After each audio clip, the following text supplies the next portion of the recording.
Hello guys, welcome back to another video post market analysis with Ishan. और आज की video में हम 28th का मार्केट एनालिसिस करेंगे जो कि बैंक निफ्टी का एक्सपायरी था। बट बैंक निफ्टी हम ट्रेड नहीं करते हैं, हम निफ्टी ट्रेड करते हैं। तो आज के वीडियो में हम देखेंगे कि मैंने कहाँ पे ट्रेड लिया था, क्या साइकोलॉजी थी। मैं अपने प्रॉफिट एक्सप्लेन करूंगा और जो लॉसेस हुए हैं वो क्यों हुए हैं। और हमने 28th के मार्केट में, क्योंकि मार्केट साइडवेज था, तो मैंने सिर्फ 2 ट्रेड लिए थे, वो मैं आपको एक्सप्लेन करूंगा। चलिए स्टार्ट करते हैं। तो आप लोगों को चार्ट दिख रहा होगा स्क्रीन में। एंड यहाँ पे जो मार्केट ओपन हुआ था वो गैप डाउन ओपनिंग हुई थी, और ओपन होते साथ ही एक बहुत बड़ा एक बिग बार का फॉर्मेशन हुआ था। तो हम तो यहाँ पे 9:15 से 10 AM तक, मतलब 10 बजे तक मैं कोई भी ट्रेड नहीं लेता हूँ, क्योंकि आप उतना ज्यादा कन्विक्शन से ट्रेड नहीं ले सकते हो, क्योंकि आपके पास लेफ्ट साइड का कुछ भी एनालिसिस करने के लिए होते नहीं है कैंडल्स। तो इसलिए मैं 10 बजे के बाद ट्रेड करता हूँ, प्रेफर करता हूँ। एंड ये एक बिग बार का फॉर्मेशन हुआ था 10 बजे के आसपास ही। एंड मैंने यहाँ पे तुरंत अपना पोजीशन बनाया था, क्योंकि इसने ईएमए के रेजिस्टेंस को भी ब्रेक किया था। तो यहाँ पे सेलर्स का जो स्ट्रेंथ होता है वो शो हो रहा था। तो मैंने यहाँ पे एंट्री की 2.35 रिस्क टू रिवार्ड रेशियो का, 1:2.35 का हमें रिवार्ड मिला।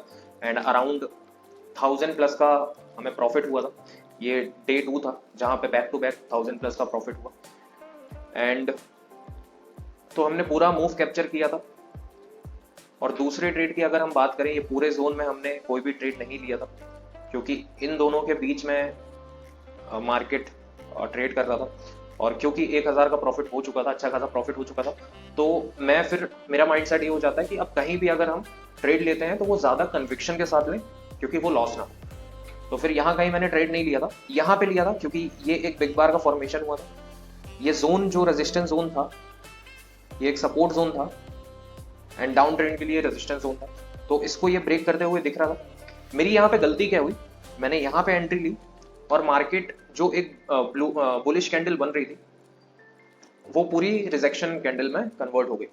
तो मेरा यहाँ पे मिस्टेक क्या था कि मैंने वो कैंडल को पूरा क्लोज होने नहीं दिया, उसका वेट करना चाहिए था मुझे।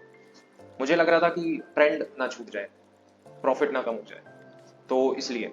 और यहाँ पे टारगेट ही उतना ज़्यादा नहीं था, मैंने ये इसलिए फॉर्म किया है क्योंकि यहाँ पे एक रेजिस्टेंस मिल सकता है। तो हमसे ये गलती हुई थी। तो यहाँ पे अराउंड 1:2 का रिस्क रिवार्ड रेशियो तो मिल रहा था, बट हमारा एसएल हिट हुआ और 200 समथिंग का लॉस था।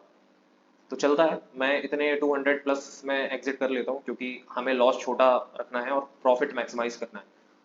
तो जैसे ही ये इसका रिजेक्शन हुआ था और ये थर्ड कैंडल रेड की बन रही थी, मैंने एग्जिट कर लिया था। एंड फिर इसके बाद हमने कोई भी ट्रेड नहीं लिया था, क्योंकि ईएमए को भी आप देख सकते हो पूरा साइडवेज था।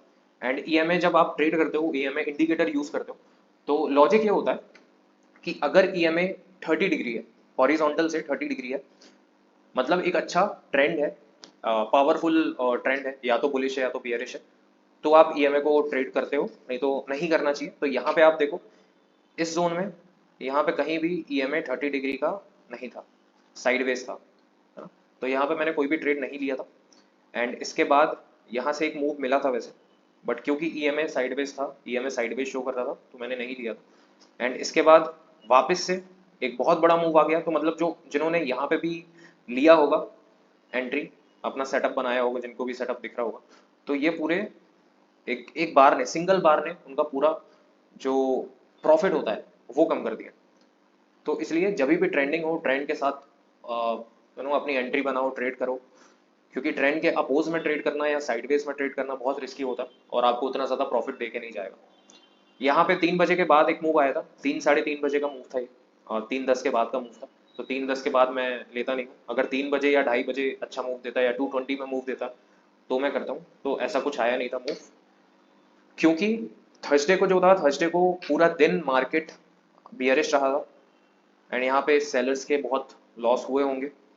स्कैल्पर तो कहीं भी अपना अपॉर्चुनिटी देख लेते हैं और प्रॉफिट निकाल लेते हैं। तो इसलिए फ्राइडे को सेलर्स का क्या साइकोलॉजी था कि आज इन लोग, मतलब 28th को जो भी लॉसेस हुए हैं उनको रिकवर करने के लिए हाई वॉल्यूम में ट्रेडिंग की होंगे।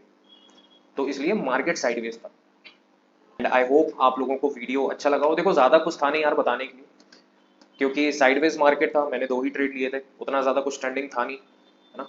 बस जो इम्पोर्टेंट चीज़ होती है कि मार्केट जब ओपन होता है तो आप अपना जो लास्ट डे का हायर पॉइंट होता है और जो लोअर पॉइंट होता है उसको आप ड्रॉ कर लो। उसके हिसाब से आपको एक जोन मिल जाता है कि अगर उसके ऊपर मार्केट जा रहा है या उसका ब्रेकआउट कर रहा है तो आपको एक अच्छा ट्रेंड देखने के लिए मिलेगा। तो ये कुछ इंपॉर्टेंट चीज़ें होती हैं। तो आई होप आप लोगों को आज की वीडियो अच्छी लगी हो, और हर दिन पोस्ट एनालिसिस की वीडियो आती रहेगी। एंड आप वीडियो को लाइक करो, चैनल को सब्सक्राइब करो और सपोर्ट करो। Good bye.